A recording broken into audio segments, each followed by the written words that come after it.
"You're in the wrong store, sweetheart. Unless you're here to clean the glass." The words didn't just land. They detonated. The manager's voice rang out across the pristine marble floors, echoing off glass displays like a slap heard in a courtroom.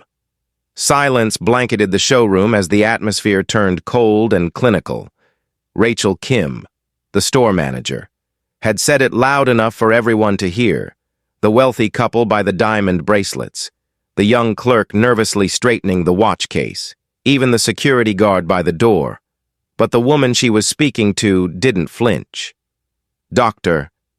Camille Hayes stood rooted just inside the entrance of Whitmore Reed Jewelers, one hand lightly resting on her daughter's shoulder. Natalie, 17 and soft-spoken, shrank back as if the insult had burned her skin.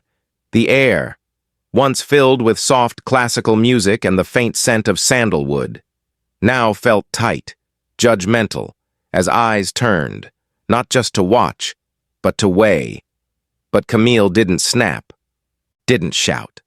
She simply looked at Rachel with a poise that made the moment even more unbearable. "Before we go any further, where are you watching from? Drop it in the comments. If stories about dignity over hate matter to you, hit like and subscribe. Now, let me take you inside the most prestigious jewelry store on Madison Avenue, where a world-famous black designer was mistaken for a nobody, and everything changed in just over an hour. It was exactly 3:12 p.m. on a crisp Wednesday afternoon when Camille and Natalie entered the store. Camille wore a navy trench coat over a white silk blouse and gray slacks. No flashy purse, no bodyguard, no camera crew, just grace. Natalie looked even simpler.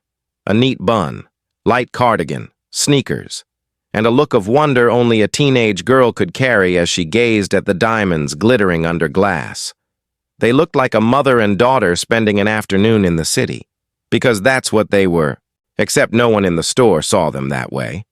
The moment they stepped inside, eyes flicked over them, not welcoming, assessing, judging.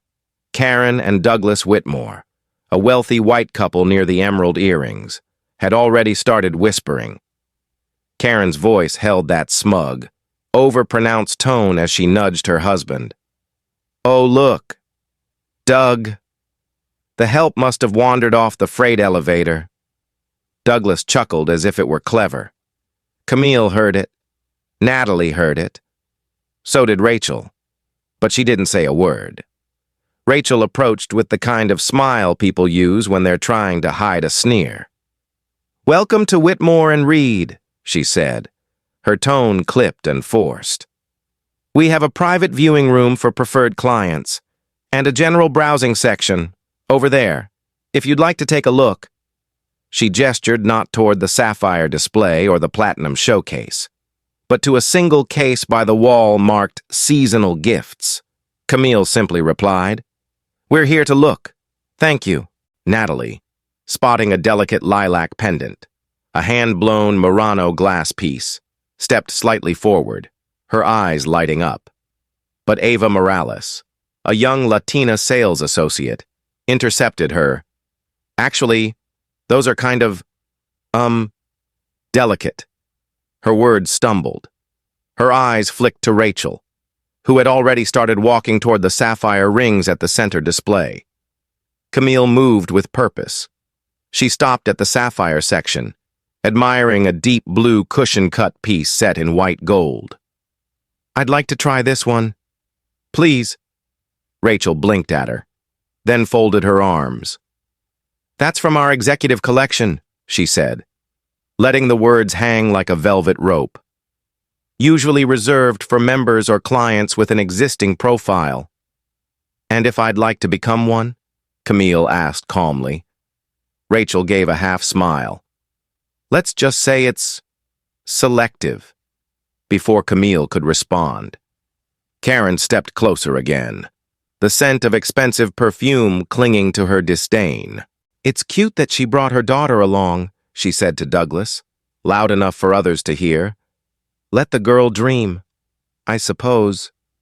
Natalie stiffened, and for the first time, her lower lip quivered. "Pretend what?" she whispered to her mother. Karen turned, her eyes cold.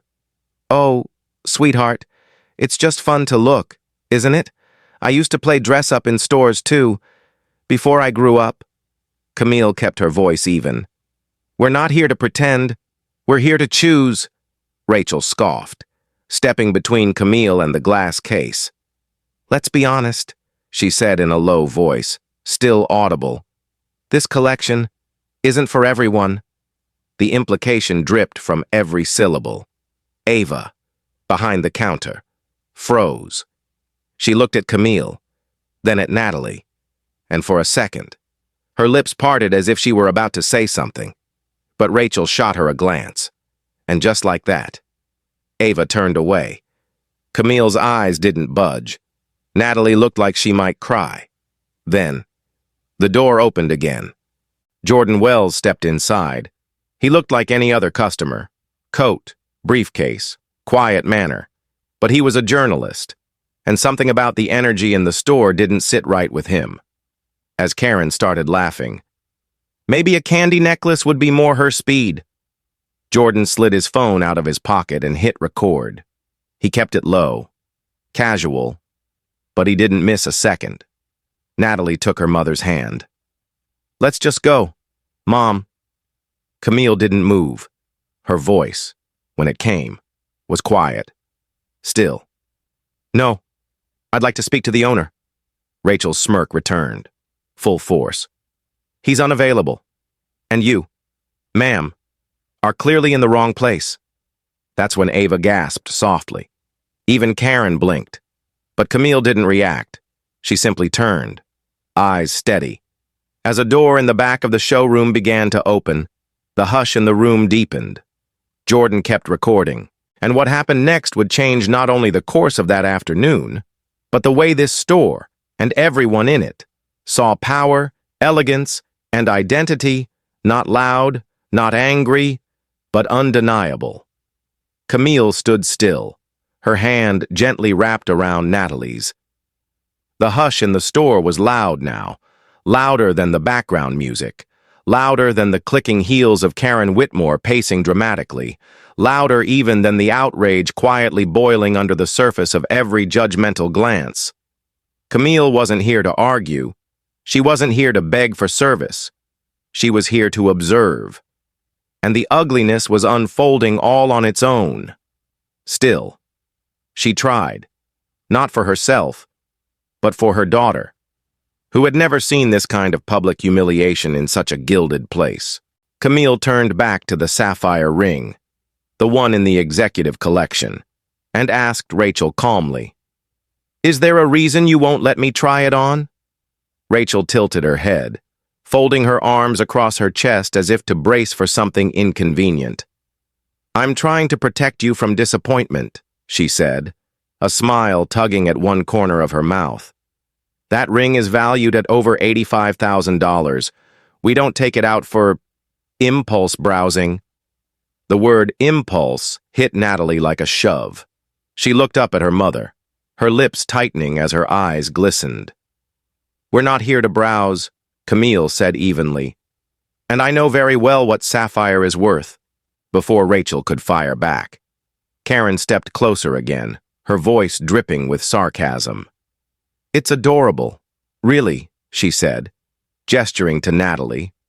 "Like a mother-daughter date day. Maybe you can find something in the costume section. A little sparkle never hurt anyone." Douglas chuckled beside her, but Jordan, now near the front, had heard enough. He took a few steps closer, still filming subtly. "Ma'am," he said, addressing Rachel, "I'm sorry to interrupt, but are you refusing service based on appearance?" Rachel turned to him, instantly annoyed by the challenge. "Excuse me? I've been standing here for 3 minutes," Jordan said. "No one's asked me about my income bracket." Karen scoffed. "Oh, please, don't play the race card. It's so overused it's lost all meaning." "Tell that to my daughter," Camille said, her voice low, her arm tightening protectively around Natalie. "She's 17. And this is her first time in a store like this. Rachel rolled her eyes. Well, maybe next time she can come with someone who actually shops here. Ava dropped the stack of inventory cards she was holding. She crouched down quickly to gather them, using the moment to hide her expression. Shame, anger, maybe both. She knew what was happening, and it didn't sit right with her. Still, she didn't speak up. Not yet. Natalie's voice cracked. Mom, can we just go? Camille looked down at her daughter. We could, she said softly. But then they'd think they were right. Natalie swallowed her tears. Her mother's calm was both comforting and infuriating. How could she be so composed when they were being humiliated in front of everyone? Why don't you tell them who you are? Natalie whispered.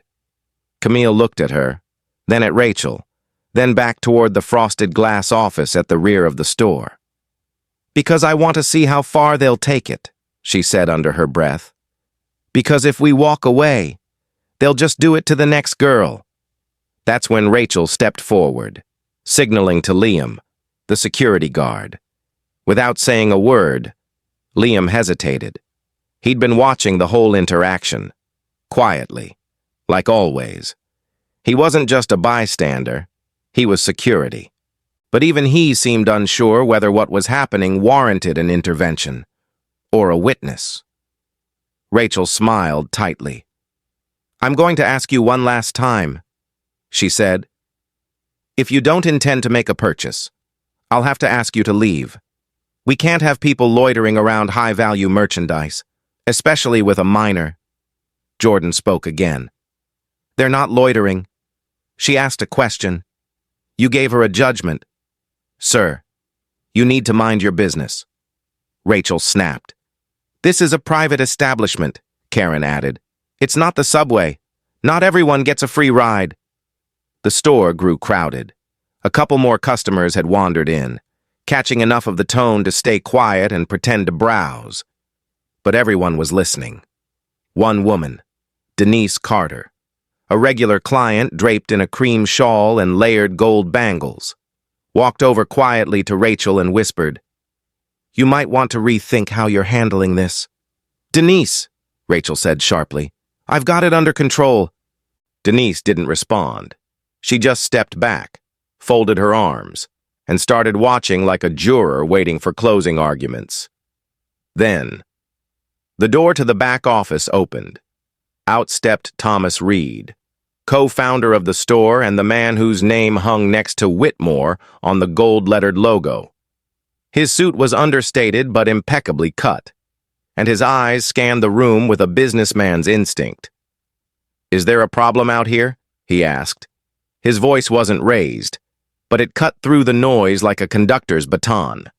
Rachel spun around, instantly shifting tones. No, Mr. Reed, just some confusion.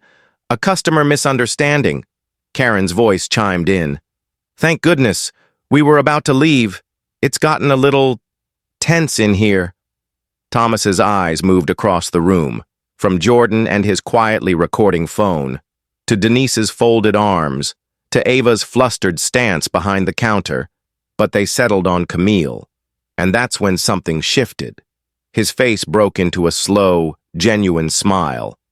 Well, he said, this is a surprise. Rachel looked confused. Sir? Dr. Hayes, Thomas said, stepping forward. Welcome back. We've missed you. The room froze. Even Liam took a step forward, eyebrows raised. Natalie's hand tightened in her mother's. Camille gave Thomas a gracious nod. I wanted to see how things were going. Rachel's jaw slackened. Dr. Hayes? She repeated, almost inaudibly. Karen frowned. Wait, what's going on? Dr. Hayes, Thomas said to the room, turning slightly so his voice carried, is our lead investor and our design partner. Half of the pieces in this store were created or commissioned by her, including the sapphire ring you refused to show her. Rachel stepped back, visibly shaken. Karen's lips parted as if to speak, but nothing came out. Douglas reached for her elbow, guiding her quietly away. Ava looked like she might cry. Jordan stopped recording for a second and whispered to Camille, "Do you mind if I post that later?" Camille looked around the room, at the faces now humbled, now listening. "Go ahead," she said. "Let the world see what everyday dignity looks like under pressure." And with that, she turned back to the case and the ring, not to ask, but to claim what was already hers. The silence after Thomas Reed's revelation wasn't just awkward, it was surgical. Every face in the store shifted. Karen Whitmore, once so smug, now looked as if the floor might swallow her.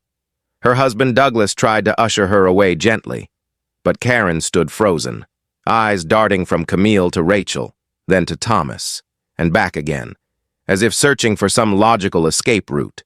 But logic was no longer on her side.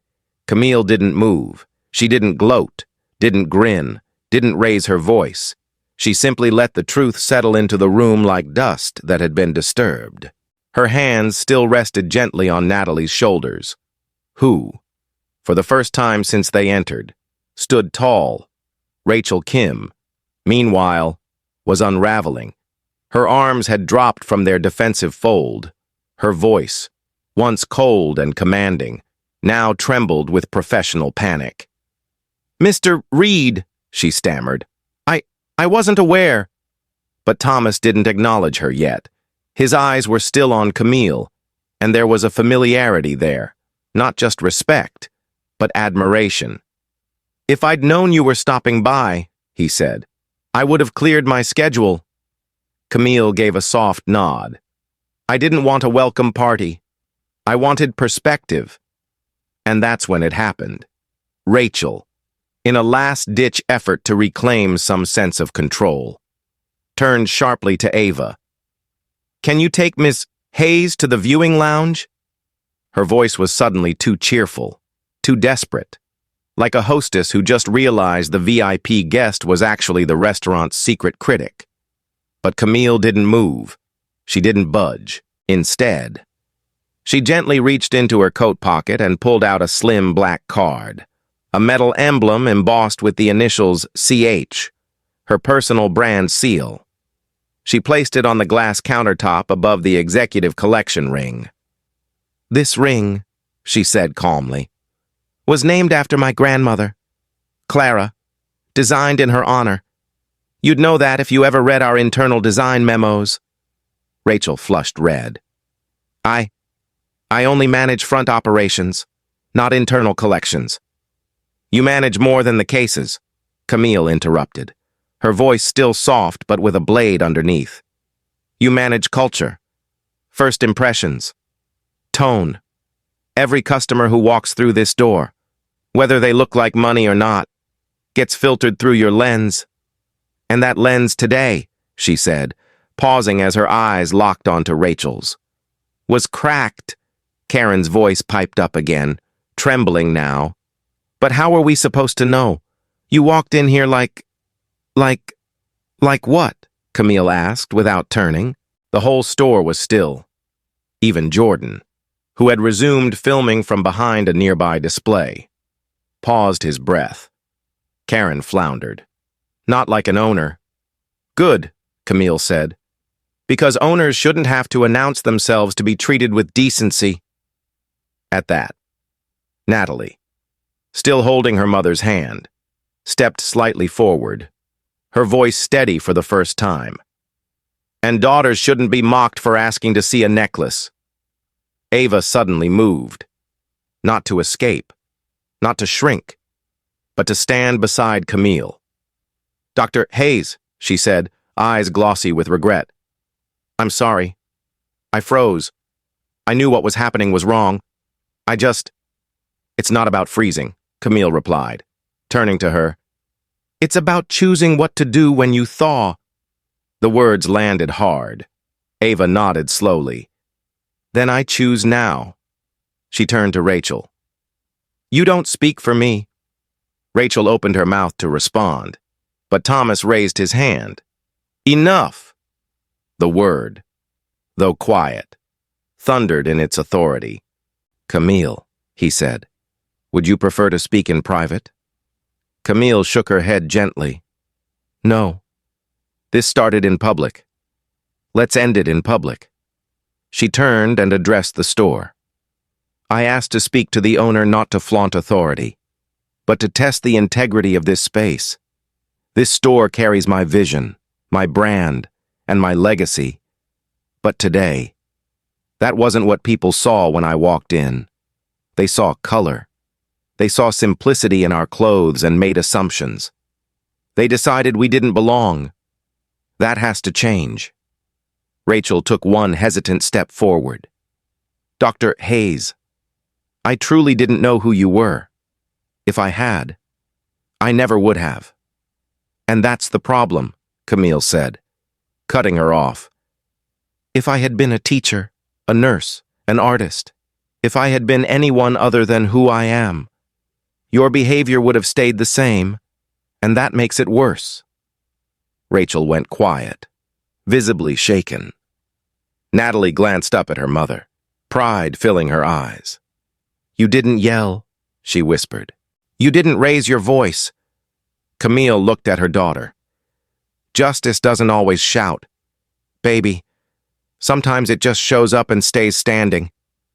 From the far end of the store, Denise Carter, the loyal customer who had earlier voiced concern, stepped forward. "If this place is going to carry your name and your work, then it should carry your standards too," she said. "Not just in diamonds, but in dignity." Camille nodded slowly. "Agreed." That's when Thomas turned toward the front, where Liam the security guard had been silently watching the entire time. "Liam, can you please ask all staff to come to the main floor? We're having a team reset. Right now." "Yes, sir," Liam said without hesitation, and for the first time. His tone held something else. Respect. Rachel looked like she might crumble. Ava stood straighter. Jordan caught every angle on camera. As staff began trickling from the back, the store suddenly felt less like a showroom and more like a courtroom. Camille stepped back and gave Natalie a small nod. "Go sit near the window for a moment," she whispered. "This next part's for the grown-ups." Natalie obeyed, walking with a quiet confidence that hadn't been there 90 minutes ago. Her mother had just dismantled an entire system without raising a single finger, and the woman she was becoming, the one watching and learning, was going to remember every second. Camille turned back toward the staff now gathered in a semicircle, Rachel in the center, Ava to the side, and Thomas standing tall behind her. She didn't need to raise her voice. She just needed to speak, and everyone was listening. Rachel stood at the center of the sales floor like a house of cards waiting for the wrong breeze. Around her, the entire staff of Whitmore and Reed had gathered. 10 associates, a silent security guard, and one rattled manager trying to mask fear behind a frozen smile. Camille Hayes stood across from her, not behind the counter, not up on a podium, just eye level, calm, grounded, immovable. At that moment, she wasn't just a silent partner or a design visionary. She was the embodiment of everything the store claimed to stand for: elegance, excellence, and above all, integrity. And now, she was here to see if those values actually meant anything. Rachel tried one last time to shift the energy. She turned to Thomas, voice pitched upward in panicked professionalism. "Mr. Reed, I just want to clarify. This was a misunderstanding. I had no idea who she was. I thought—" Her voice trailed off. The truth hung in the space she couldn't fill. "You thought I was nobody," Camille finished gently. "That's what you were about to say, wasn't it?" Rachel flushed, her shoulders twitching toward a shrug. "It's not that." "But it is," Camille said. "Because if I'd walked in here in diamonds and silk, you would have stood up straighter. If I had an entourage, or a publicist, or looked like the magazine cover version of wealth, you would have offered champagne. Instead, you offered condescension. And that is precisely the culture I refuse to endorse. Karen, still hovering near the emerald display, suddenly found her voice again. Look, I didn't know this place was under new management, but let's not make this into a whole racial thing. Her attempt at nonchalance sounded hollow. Sometimes people just make assumptions. Camille didn't even look at her. Assumptions, she said softly, are the bricks in the wall of systemic exclusion. The room went still. Thomas Reed finally spoke. Everyone, allow me to make something clear, he said. Dr. Hayes isn't just a design partner or a silent investor. She is the backbone of this brand. Many of the collections you sell, from the Clara series to the Harlem Heritage line, came from her sketches, her history, her family. And today, you saw her as a problem. That, more than anything, makes me question the judgment of this team. He didn't raise his voice either, but his words cut deep. Jordan, still recording, moved slightly to get a better shot of the staff's reactions. Camille took a slow step forward, pulling something small from her coat pocket, a sapphire ring set in white gold. She held it between her fingers with a kind of reverence and placed it gently on the glass counter. This piece, she said, her voice calm and full, was designed after my grandmother's wedding band, Clara Hayes, born 1923. Couldn't try on jewelry in department stores because of her skin. This ring was my tribute to her legacy, and my quiet rebellion against a world that once treated women like her as invisible. I never wanted this store to be another place where people like her, like me, like my daughter, feel unseen. Natalie, watching from the corner chair near the window, blinked slowly, her mother's words branding themselves into her memory like gospel. Rachel looked like she was about to cry. Dr. Hayes, she began. Please, I want to apologize. I didn't mean. I believe you, Camille said. But apologies without accountability are just rehearsals. Rachel swallowed hard. What happens now? Ava, still standing nearby, finally stepped closer. I'd like to say something, she said quietly. All eyes turned.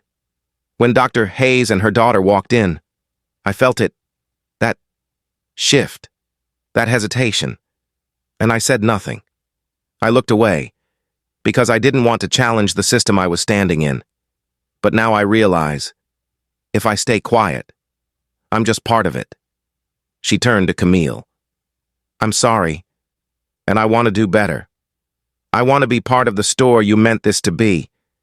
Camille nodded once. Then you begin now. Thomas took a deep breath.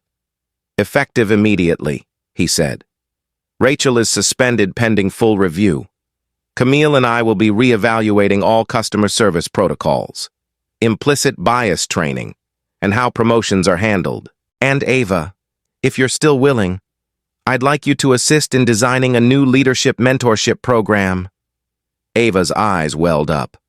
Yes, absolutely. Karen let out a quiet huff. Well, this has all been dramatic. No, Camille replied, finally turning to her. This has been revealing and long overdue. Karen opened her mouth, then seemed to think better of it.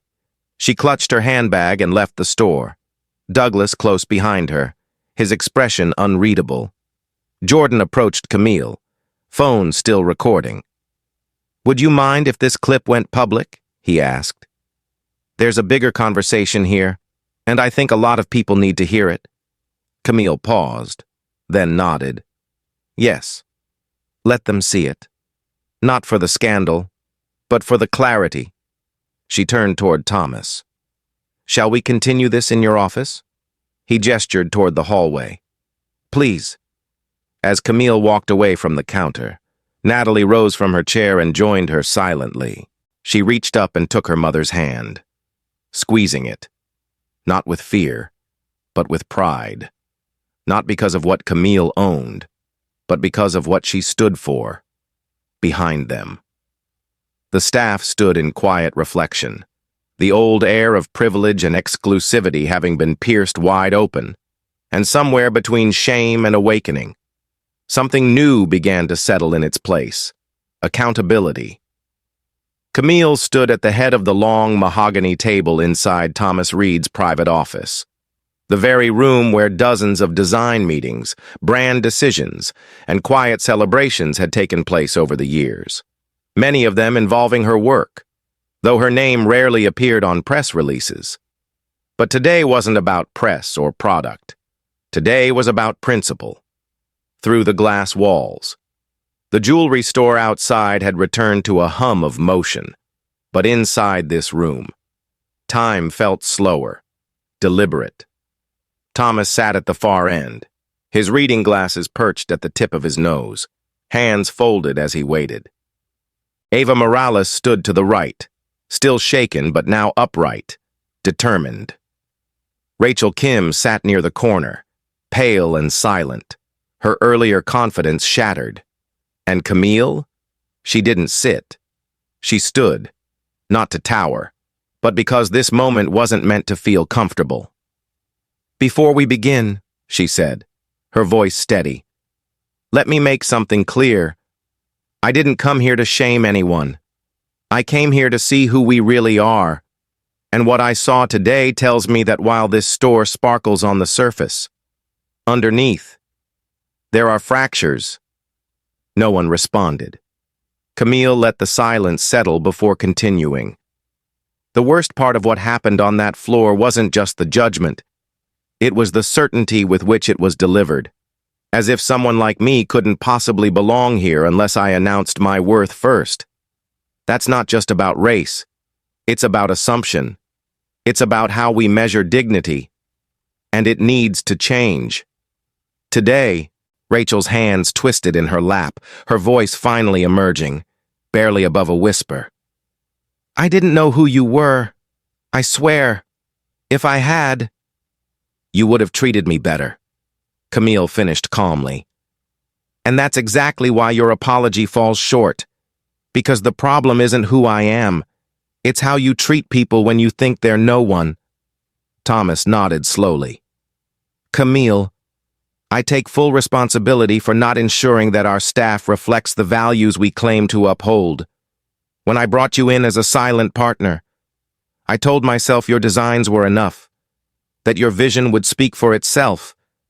But vision needs voice, and I should have made sure yours was heard more often. You're hearing it now," Camille replied, "and I don't intend to be silent anymore." Ava took a small breath, then stepped forward. "I'd like to help with the training program, if you still want me," she said. "Not just because I froze earlier, but because I want to be part of what this place can become. You gave me my first real opportunity, and I want to be someone who sees people, not just sells to them." Camille nodded. "Then you're already on your way." Thomas turned to Rachel. "You'll be placed on immediate suspension," he said, his tone firm. "During this time, we'll be conducting a full review of your past client interactions and decision-making practices. Pending that review, your employment here may be reconsidered, but only after completing a full program in equity training and restorative leadership." Rachel didn't argue. She simply nodded, tears brimming in her eyes but unshed. Camille turned toward her, not cruelly, but directly. "This isn't personal. It's systemic. And unless we confront it head-on, we're just polishing silver on a sinking ship." She then reached into her leather portfolio and slid a printed proposal across the table. "I'm launching a new initiative. It's called the Clara Standard, named after my grandmother, the one whose legacy inspired our best-selling ring.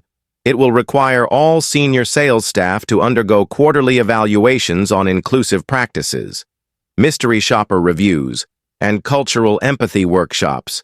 Any bonuses tied to client retention will now also consider ethical service ratings, not just sales performance." Thomas picked up the document and scanned it, nodding slowly. "I'll back it fully, and I'll present it to the board myself. Camille turned to Ava. You'll be invited to join the committee. I want voices at the table who understand what it means to recognize harm before it hardens into habit. Ava swallowed, but her eyes lit with purpose. Yes, ma'am. I'd be honored. Just then, a knock came at the glass wall. Jordan Wells stepped in gently, holding his phone. I just posted the video.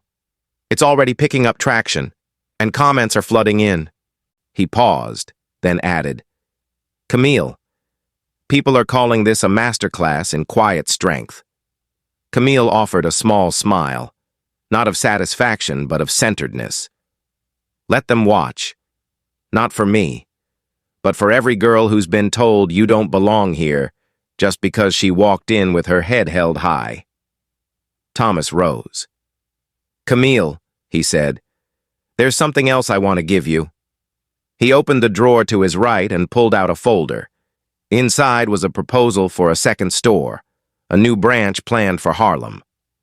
I was going to wait until next quarter, he said, but I want you to lead this one, fully, with your name on the door, your team, and your vision from the start. Camille took the folder carefully, flipping through the documents. Natalie's face flashed through her mind. Clara's memory echoed in her chest. This time, she said softly, we do it right from the ground up. Thomas extended his hand. Partners?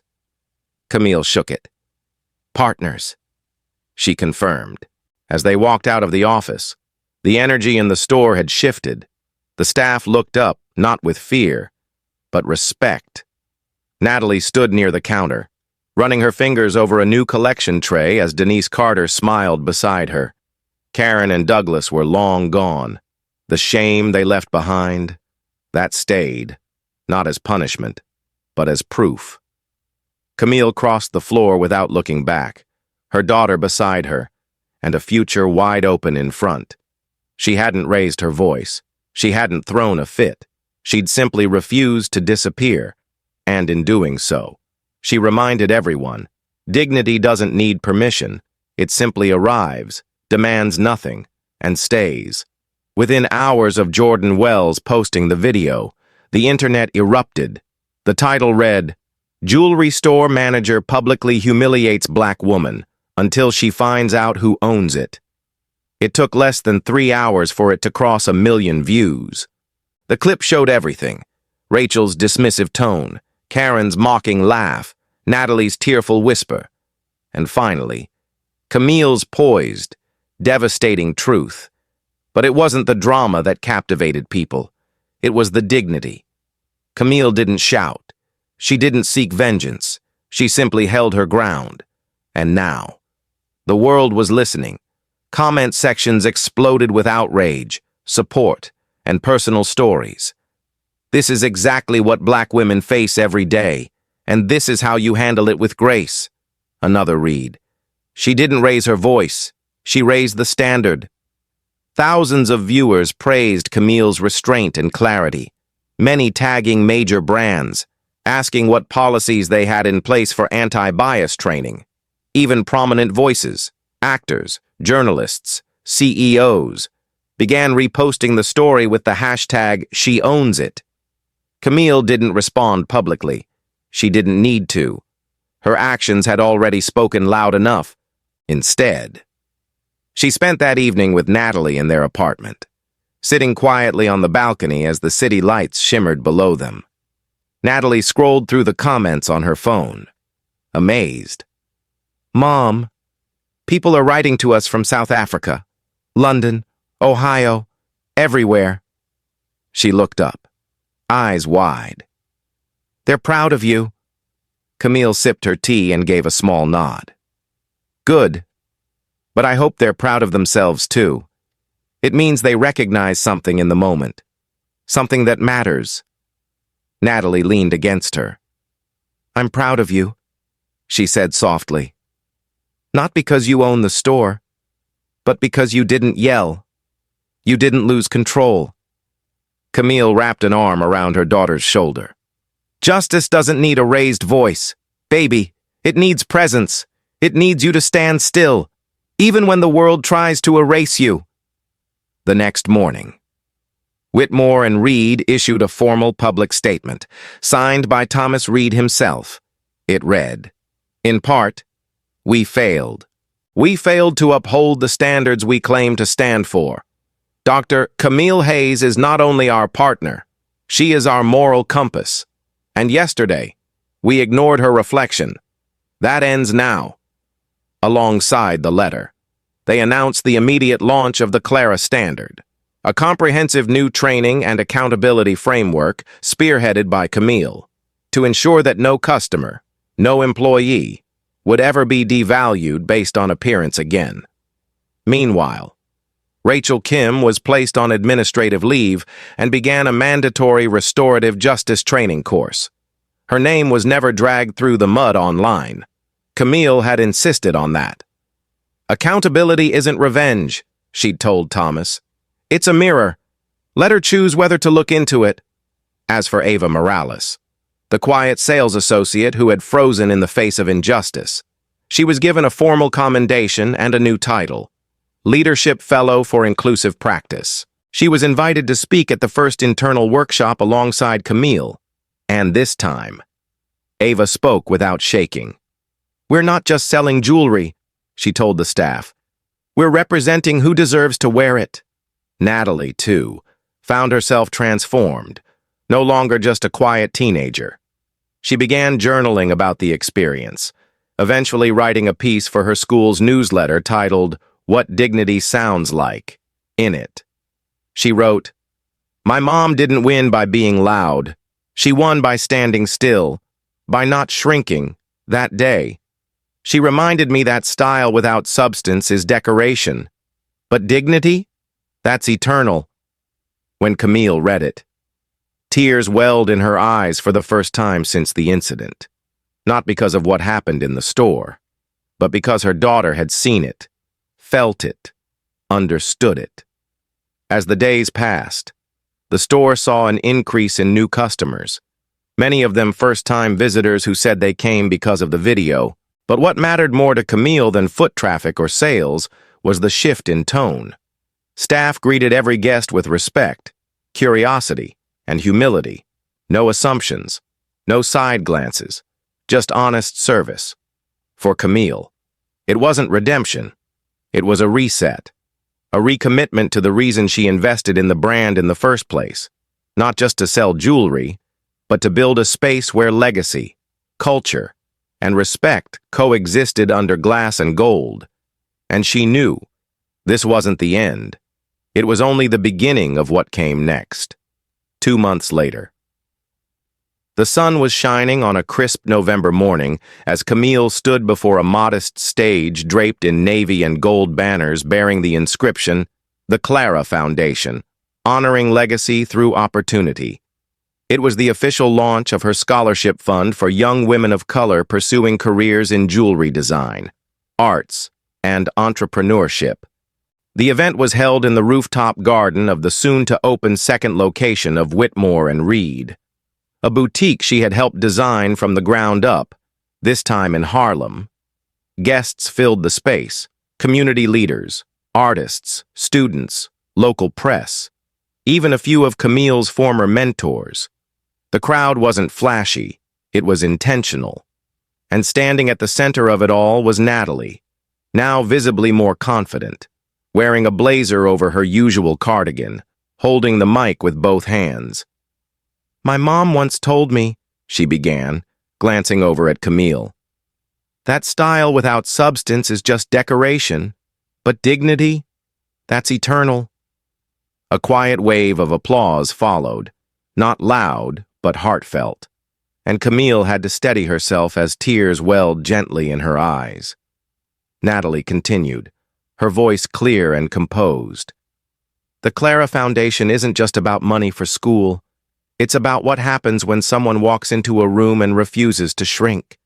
It's about building tables, not just asking for seats at them. It's about remembering women like my great-grandmother, Clara Hayes, who couldn't try on jewelry in stores, and making sure the next generation walks into every room knowing they belong there." Camille wasn't one to cry in public, but today was different. Today, her family's story wasn't being silenced, it was being amplified. When Natalie finished her speech and stepped down, Camille hugged her tightly, whispering, "You did more than I ever could at your age." Natalie smiled back. "You taught me how." Then Thomas Reed took the podium, holding up a sleek portfolio embossed with gold trim. "Camille," he announced, "on behalf of the board, and in honor of the legacy you've reignited in this industry, it is my privilege to present you with the final contract for our second flagship store." A hush fell as he handed it to her. Camille opened the folder and read the name engraved on the title page, Clara Fine Jewelry, a division of Whitmore and Reed. It wasn't her name on the storefront. It was her grandmother's, her inspiration, her why. The crowd erupted in applause, and even Ava, now promoted and working directly under Camille as part of the diversity and experience team, wiped a tear from her cheek. Behind the scenes, Ava had helped revise company training manuals, reorganize onboarding procedures, and implement the Clara standard across all departments. And she wasn't alone. Jordan Wells, the journalist whose video had gone viral, had returned not as a reporter, but as a media consultant helping the brand tell better stories. Honest ones, rooted in equity and lived experience. Ava wasn't just helping rebuild the culture, she was helping reimagine it. And Camille had made sure she had a seat at every table. As the ceremony wrapped, guests began to mingle. A catering team passed around champagne and small crystal trays of hors d'oeuvres. Natalie stood near the edge of the balcony, gazing out over Harlem's skyline. Camille joined her, both of them quiet for a while, letting the cool breeze wash over their thoughts. "You know," Natalie said, "this store, it doesn't just feel different because it's ours. It feels like it sees people." Camille smiled. "That's the point. Jewelry is about reflection. We wear it to express who we are, or who we want to be. But a store like this has to reflect something more." She turned toward the large glass window where young girls from local design schools were trying on sample pieces from the mentorship collection. "She reminds me of who I used to be," Camille said softly, watching one girl examine a pendant with wide, excited eyes. Natalie followed her gaze. "And who she can become?" Camille nodded. "Exactly." Later that evening, as the guests dispersed and the sun dipped behind the city, Camille remained on the garden terrace alone. The buzz of conversation had quieted. The music had faded. But the energy lingered, strong and sacred. She looked down at her hands, which once struggled to sketch ideas on napkins in crowded cafes. Now they were signing contracts, mentoring others, and rebuilding an entire culture in an industry that had tried to keep women like her out for decades. Her phone buzzed, a message from an unknown number. It simply read, "I watched the video again today. I'm sorry. I see now. Rachel." Camille read it twice, then powered off the phone. No reply needed. Sometimes the most powerful answers come in silence. She walked to the edge of the rooftop, looked out at the city below, and breathed. Not because she'd won, but because she'd stayed true. In a world that tried to tell her she didn't belong, Camille didn't fight for a seat. She built a new room, and this time, the door was wide open. Thank you for watching. Don't forget to like, comment, and subscribe for more inspiring stories. See you in the next video.